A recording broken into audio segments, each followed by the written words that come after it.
Naitwa Profesa Joseph Msambichaka, mwenyekiti wa Tume ya Nguvu za Atom Tanzania. Leo tuko hapa kwa ajili ya mkutano wa wadau wa masuala ya nuclear energy, ambapo tunakutana ili kuona masuala yanayohusiana na matumizi ya nuclear kwenye kupata power, umeme na kadhalika. Kama tunavyofahamu ni kwamba umeme wa nuclear una uhakika zaidi, lakini pia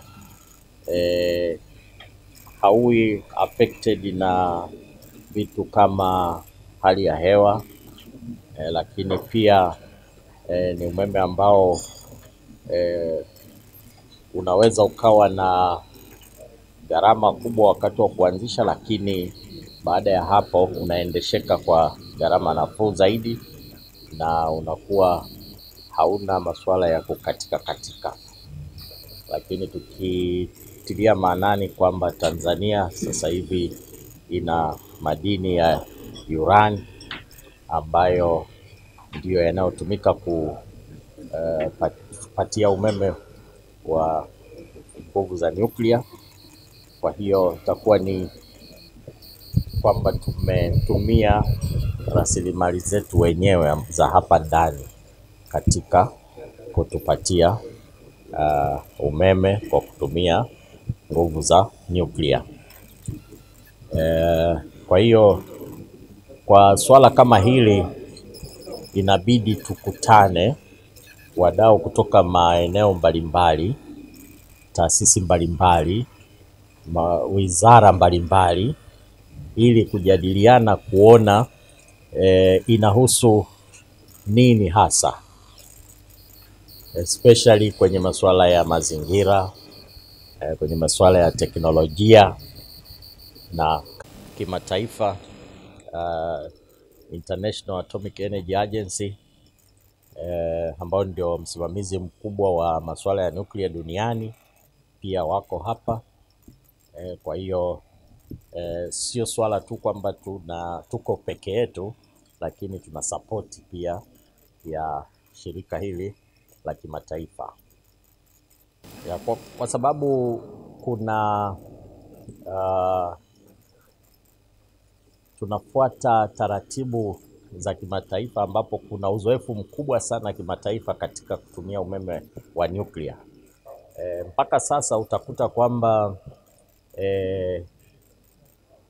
ni mara chache sana imewahi kutokea ambapo umeme, nguvu hizi za nuclear kwenye masuala ya umeme au vinu vya kufulia umeme vikaleta madhara.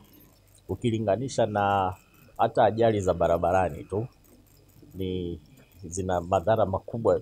Tunapata ajali nyingi na zinaleta upotevu wa maisha mkubwa zaidi kuliko ambavyo mpaka sasa vinu vya kufulia umeme wa nuclear vilivyoleta. Kwa hiyo kwa kulinganisha, faida zake ni kubwa na madhara mara chache sana yametokea. Nafikiri tunafahamu kule Chernobyl, lakini utakuta labda sehemu moja au mbili tu hapa duniani wakati umeme umetumika kwa miaka mingi sana mpaka sasa, lakini unaendelea kutumika bila madhara yote. Kwa hiyo taratibu za jinsi ya kuzuia madhara yasitokee zipo strict kiasi kwamba inakuwa ngumu sana kwa matatizo kutokea, na njia za kudhibiti zipo ambapo zinazuia hata kama kuna mitambo kwa kiasi fulani labda imeleta tatizo, lakini kuna njia za kudhibiti mapema ili siweze kutokea kitu chochote. Lakini pia huwezi kutoa umeme mpaka vyombo vyote vya udhibiti viwe na uhakika kwamba kila kitu kimekaa vizuri. Hiyo roadmap ya kuonesha tunaanza vipi katika mchakato huu wa kupata matumizi salama ya umeme kutokana na nguvu za nyuklia. Hapa kuna watu kutoka taasisi mbalimbali, wadau wote ambao wanahusika, wale ambao wana mambo ya nishati, watu ambao wanahusika na mambo ya sheria na kanuni, wanaohusika na mambo ya mazingira na usalama kazini, na mambo yote ambayo yanahusu usalama, matumizi salama na hizo nishati za nyuklia. Tumezoea sana sisi kufahamu kwamba nyuklia ni bomu tu. Hapana.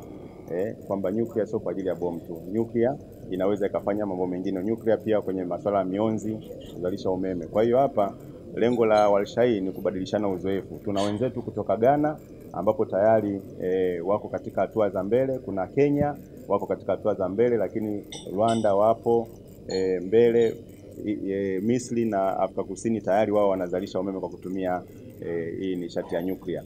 Kwa hiyo kuwa pamoja hapa sisi Tanzania sasa tunasema ndio safari imeanza. Kwa hiyo tutajifunza kutoka kwa wenzetu na mambo muhimu kabisa, kwanza kabisa ni elimu. Kuondoa watu kichwani ile ya kusema kwamba nyuklia ni hatari. Kwa hiyo masuala ya kwanza yatakuwa ni masuala ya usalama. Tutajifunza hapo usalama, kuona namna gani nyuklia inaweza ikawa ni nishati nzuri ya kuzalisha umeme, lakini mengine tutaangalia sera zetu, kanuni na sheria mbalimbali kuziandaa hizo, na baada ya hapo tutatengeneza tunasema sasa njia roadmap kuanzia sasa hivi tunakotaka kwenda mpaka kipindi gani tutakuwa na umeme kwa kutumia nyuklia. Na mtambue pia kama nchi tayari tunaandaa tunasema power system master plan, yani mpango kabambe wa kuendeleza sekta ya umeme nchini.